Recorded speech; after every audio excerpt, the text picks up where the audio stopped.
Ahí está arrancando el 9º día de este conflicto y está Jorge Alemán con nosotros, por suerte, en el piso. Jorge, gracias por venir. No, gracias a ustedes. Bueno, y la pregunta obviamente tiene que ver con cómo ves este conflicto bélico, pero después, algo que está pasando mucho, que es que mucha gente está angustiada realmente. Por esto me ha tocado hablar con mucha gente que obvio le llega mucho, sobre todo porque estamos todo el día hablando de esto y tiene sentido. ¿Cómo ves esto, esta guerra cayendo en un momento como este, en la pospandemia, en un momento de salud mental frágil? Es para angustiarse, pues. En la Segunda Guerra, la condición humana, vamos a decir, mostró hasta dónde podía llegar en su capacidad de destrucción. Los campos de concentración e Hiroshima serían los momentos paradigmáticos de cómo la pulsión de muerte mordía la historia. A partir de ahí se estableció un límite y las guerras fueron a la periferia del mundo. Empezamos a pagar el pato los países periféricos. Y ahora ha vuelto a la escena del mundo lo que nos podría transformar a todos en nada. No. Es decir, es una hipótesis. Cuando empezaron los especialistas a hablar de esto, siempre decían, ¿se puede desencadenar el fin del mundo? No. ¿Por qué no?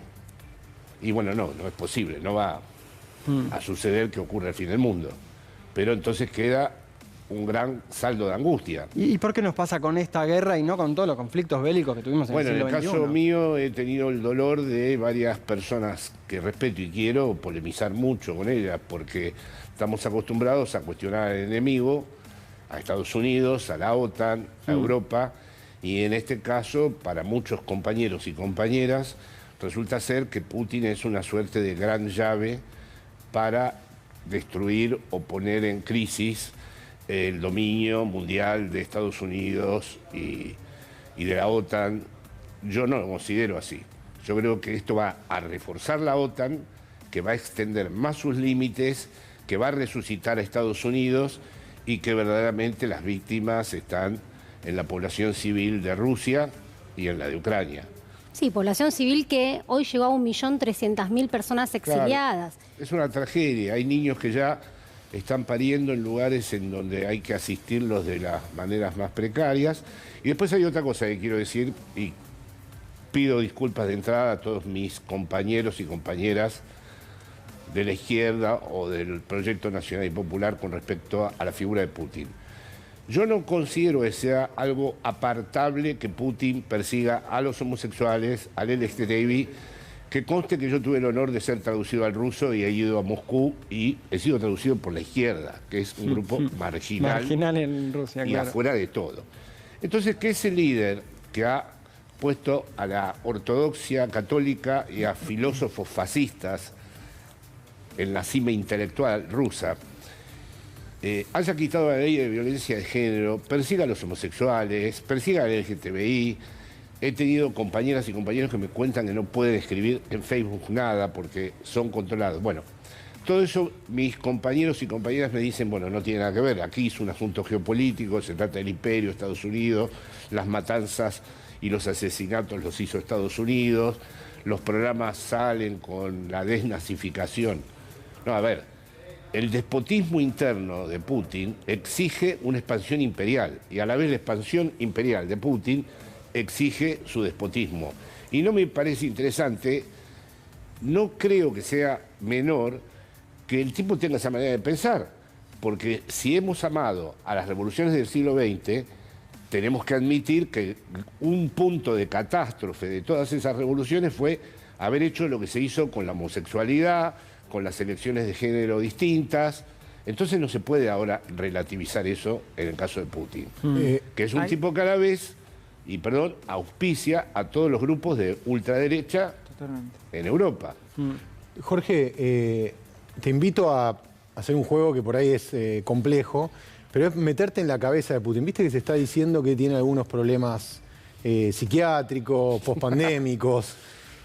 En este contexto del mundo, un poco basándome en la pregunta que te planteaba Darío al principio, ¿cómo funciona la cabeza de un líder despótico como el de Putin? Esto que decís es muy interesante en este aspecto. Yo creo que estamos volviéndonos locos todos. Yo creo que el mundo ese normativo del siglo XX funcionó y el mundo cruje. Y las brújulas que había para vivir son muy frágiles. Sí, sí, Y inestables. no tenemos cosas muy firmes en donde agarrarnos. Entonces, por ejemplo, este tipo pone a 10 metros a sus generales de confianza, ¿no? Y ya no creo que sea el COVID la explicación. Me parece que hay una especie de paranoia que lo está evitando, ¿no? No me gusta hacer, o sea, apartemos esto del concepto de la psicopatología y hablemos en términos poéticos. El tipo está un poco raro, ¿no? De poner a los generales de confianza a 10 metros. ¿no? Jorge, buenas noches. Buenas noches. Hay también una determinada postura argentina por ahí, de los que defendemos por ahí los derechos humanos, en polarizar todo o analizar todo con la grieta nacional. Y por ahí defender cuestiones indefendibles. Por ejemplo, lo que usted habla de Putin, que yo coincido totalmente, que es un violador serial de derechos humanos y violador serial hacia las autoridades identitarias.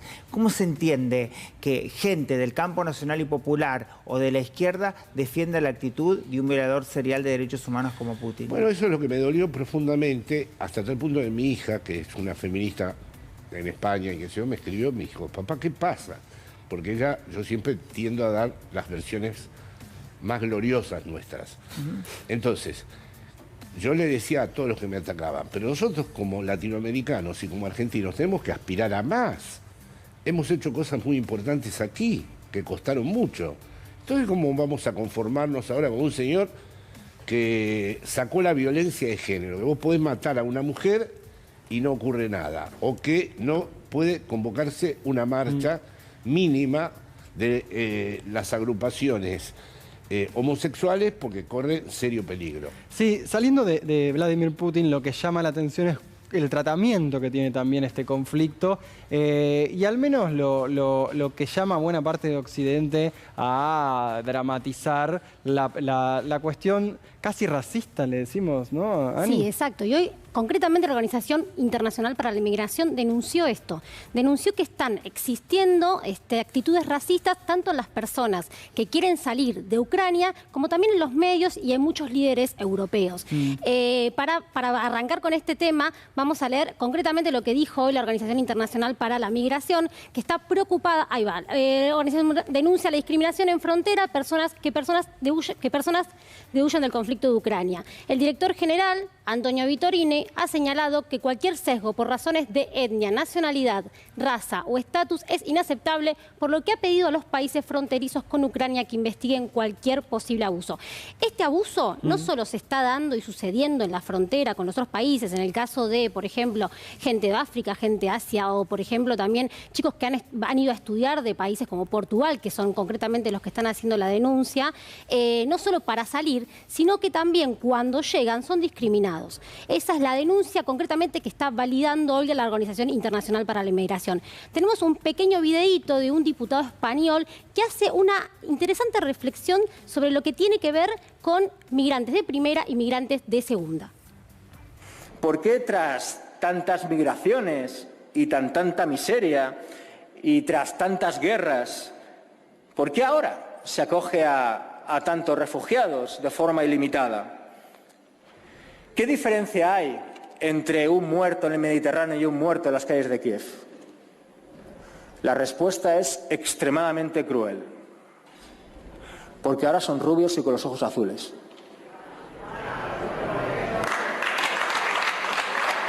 Es así. Es así.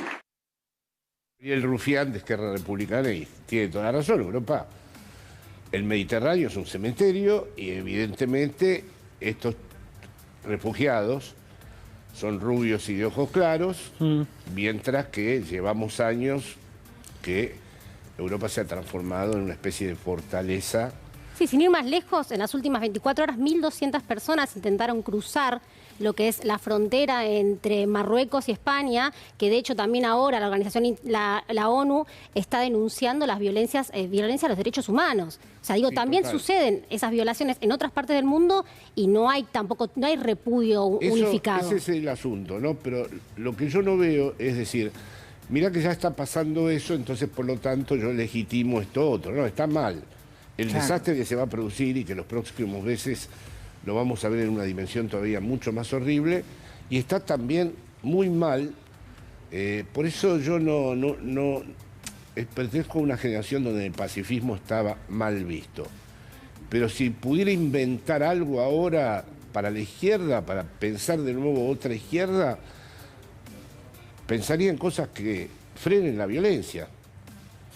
Pensaría en qué se puede hacer con respecto al lazo social, en donde se establezca un límite con respecto a la violencia, porque la violencia es permanente y lo que dice Gabriel Rufián es cierto. ¿Hubo algún que otro parlamentario europeo, uno de Francia y una de España, que plantearon esto, de parlamentarios de izquierda, pero claro, las bombas causan más ruido, entonces un planteo por ahí minoritario en el Parlamento no termina de mover mucho, en cambio las avanzadas de ofrecer cargamentos, ofrecer armamentos, fueron bastante contundentes. No sé si Fero tenías alguna pregunta. No, me quedé pensando en las violaciones de derechos humanos que hay en Libia, por ejemplo, ¿no? Desde donde salen la mayoría de los africanos. Y esto viene del corazón de las tinieblas. Sí, es el corazón de las tinieblas. Claro, viene de Leopoldo, de la invasión. De las sí, pero invasiones. ¿por qué legitimar uno para deslegitimar otro? No, yo por lo menos no pienso así. Es interesante. Estamos contraponiendo siempre lo que decía anteriormente Jorge, estamos contraponiendo un ejemplo de violación de derechos humanos cuando no deberían existir violación de derechos humanos, ni en Libia ni en Rusia. Pero es un poco saltar también, perdón, es capaz el cerco mediático de lo que es solamente qué tipo de migrantes están existiendo hoy en el caso de Ucrania. Digo, hay migrantes concretamente que no pueden ni salir de Ucrania y siempre las imágenes, por lo menos más vistas, tienen que ver con migrantes ucranianos. Tenemos más informes, ¿no? Sí, tenemos lo que es la frontera, un videíto en la frontera de Polonia, justo lo que hablábamos antes, de migrantes africanos que no pueden salir. Esto va, y que hacen la denuncia. Va al infinito. En España, los amigos latinos nos odian a nosotros porque la mayoría de nosotros no, salvo algunos amigos míos, no entramos en el perfil del latino. Entonces, claro, los colombianos, los bolivianos todos los días dicen, ustedes no se quejen nunca, porque ustedes entraron, pasás como si fuera uno de ellos. Pasa que son eventos donde... Esto sigue hasta... Claro, pero en los números de una guerra donde se estima que va a haber 4 millones de personas refugiadas, es dramático la cantidad de gente que está en esta situación. Eso, además, personalmente sé que hay grandes especialistas. Pienso que Putin creía que lo resolvía en 2 días. Y que ahora no sé bien cómo es la fórmula de salida. A ver, veamos, Jorge, cómo se da la frontera, lo que decíamos recién. En la frontera con Polonia, ¿cómo se ve esto que estábamos charlando? Toda esta gente hacinada en la cola, esperando para cruzar. Tenemos mucha gente de otros países que no son ucranianos, cientos, miles de africanos y gente de Asia Central también vemos. Aquí en esta cola no hay, repito, no hay ucranianos huyendo. Esta es una cola solo hecha con migrantes de otros países esperando acceder a Polonia. Hello, do you speak English? Yes. For how long have you been waiting here? We are journalists. Too long, almost 3 days. Bien, ahora el material audiovisual que tenemos es mucho mayor que en otras guerras incluso. Vamos a ver este hilo de la red social Twitter, una red social que también aportó su polémica esta semana porque aquellos periodistas que escriben en algún medio proveniente de Rusia los catalogaron, los etiquetaron como, bueno, voces oficiales de Rusia, medios oficiales, y los periodistas se quejaron porque justamente es lo que no quieren ser atacados por eso. Pero veamos cómo en esta red social también se refleja esto que estábamos charlando, cómo lo reflejó o cómo se reflejó de esta manera. A ver, tirame Rodo, tirame Chelo, si podemos ir viendo para seguir completando un poco lo... Ah, es un video del hilo de Twitter. A ver, veámoslo. Emotional for me because I see European people with blue eyes and blonde hair being killed, children being killed every day with Putin's missiles. But this isn't a place, with all due respect, like Iraq or Afghanistan that has seen conflict raging for decades. This is a relatively civilized, relatively European, I have to choose those words carefully too, city where you wouldn't expect that or hope that it's going to happen. On est au 21e siècle, on est dans une ville européenne et on a des tirs de missiles de croisière comme si on était en Irak ou en Afghanistan, vous imaginez? And this is not a developing third world nation. This is Europe. Parce que ça va être une question importante.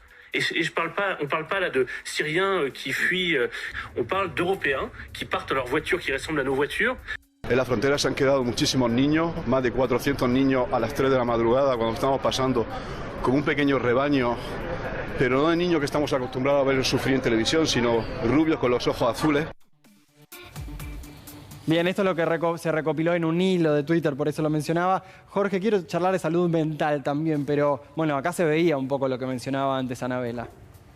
Sí, pero esto sí que exigiría una transformación del ser humano en donde habría que reconfigurar un montón de cosas, ¿no?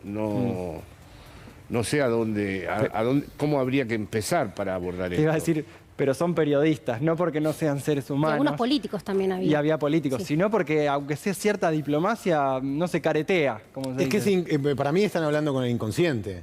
O sea, no es que... Totalmente. El tipo dice, tengo que ser cuidadoso, claro. Y sin embargo dice, son niños de ojos azules. Esto no es Irak, claro. O sea, es directo al diván, sí. No hay mucho más. Bueno, queríamos charlar con Jorge algo que hemos abarcado en las últimas Pero perdón, semanas. Discúlpeme. Esto sería volver a un internacionalismo. Y el internacionalismo murió en la Segunda Guerra Mundial. Esto sería decir, bueno, la Revolución Mundial, el nuevo internacionalismo, proletarios del mundo unidos en una nueva versión. No veo otra... No hay otra salida. Estamos más cerca de libertarios del mundo unido. Por eso. Sí, porque ojo, muchos de estos inmigrantes en España luego votan a la ultraderecha. Claro, obviamente. Puedo dar testimonio de montones de casos que una vez que tienen el papelito, votan al tipo de la ultraderecha que cree que es el que los va a proteger y con el que se van a... Inmediatamente el mismo que él pasa a ser la amenaza. ¿Se acuerdan? Opresor, ¿Se acuerdan cuando al principio de la pandemia decíamos que la humanidad iba a salir más solidaria y unida? Bueno, acá vemos que la salida... Sí, es el ejemplo. Hay una guerra. Bueno, les decía, hablamos mucho de salud mental. De hecho, lo planteamos casi como relevante para los que toman las decisiones. Bueno, imagínense para el resto de las personas. Así que empecemos. El Rodo me dice, acá tenemos un destacado, obvio que lo hemos visto, ahora lo dicen las Naciones Unidas. La pandemia del coronavirus dispara la cantidad bueno, obviamente de casos de depresión y de ansiedad. La convivencia de las personas con el coronavirus ha provocado un importante repunte de las enfermedades mentales. Un nuevo estudio de la OMS destaca que durante el primer año de la pandemia, la prevalencia mundial de la ansiedad y de la depresión subió un 25%. Jorge, bueno, estos son datos, pero también se puede percibir lo que dice ahí la OMS. En primer lugar, hace años que desde que está el imperativo de ser feliz, la gente es horriblemente infeliz, porque la obligación de ser feliz ha vuelto a las comunidades. Demasiada presión. Sí. La depresión tiene garantizado su lugar desde el momento en donde una persona desde muy niño piensa que tiene que ser feliz, cuando esa no era verdaderamente una de las preocupaciones que uno tenía. Uno tenía la preocupación de vivir y de hacer determinadas experiencias, lo de la felicidad como valor. Por eso la palabra autoayuda, la palabra autoestima, la palabra resiliencia, la palabra empatía son muy peligrosas porque proceden de ese ámbito de libros que son como manuales para la felicidad. Luego la ausencia de proyectos. La pandemia mostró eso. Te tenés que quedar a vivir en una casa, no tenés recursos para irte a otra parte y tenés que convivir con los otros. Y convengamos que mientras estás trabajando y todo eso, no se te revela eso que ocurre viviendo con los otros. Pero cuando estás a solas con los otros, no se sabe si tu deseo estaba realmente en ese lugar. Y ahí empiezan a ocurrir cosas penosas.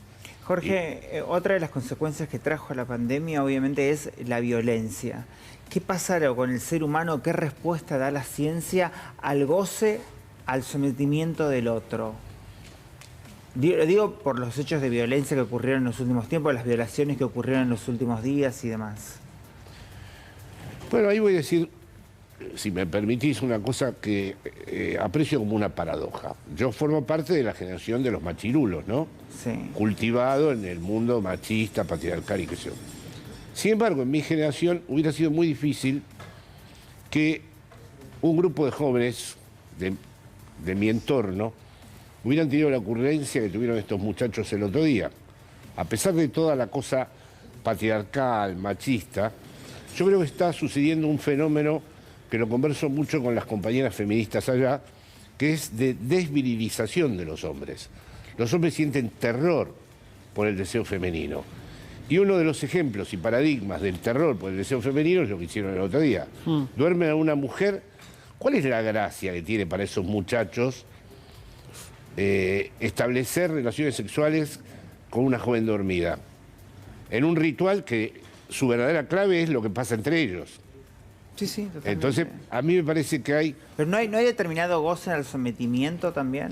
Sí, pero encadenado... Machista, claro. Sí, sí, pero encadenado una idea también de que la posibilidad de vivir tu deseo, tu propio deseo, se vuelve cada vez más difusa.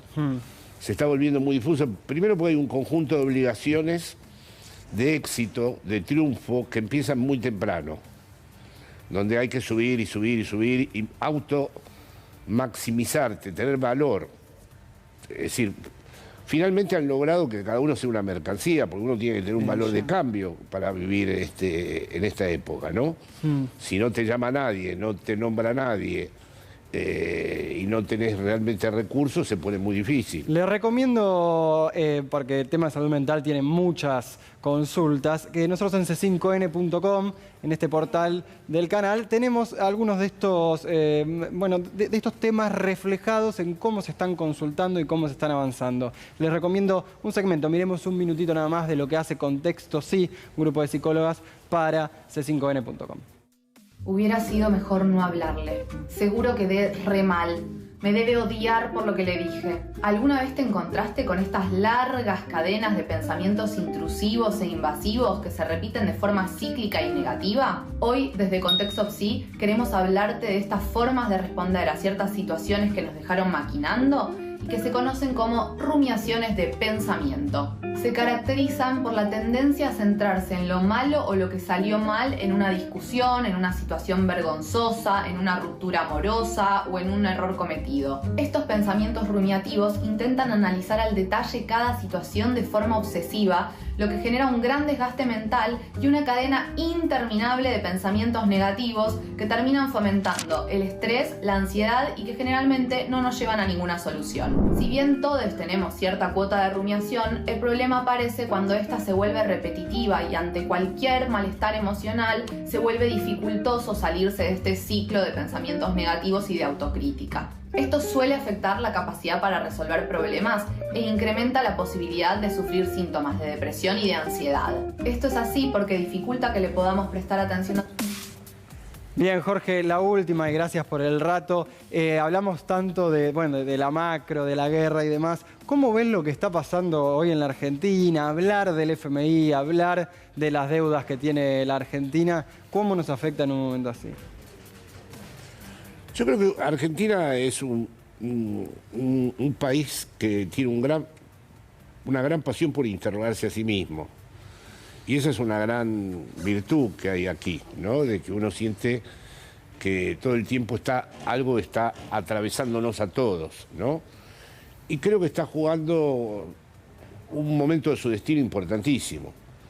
Porque yo francamente quisiera que salga bien.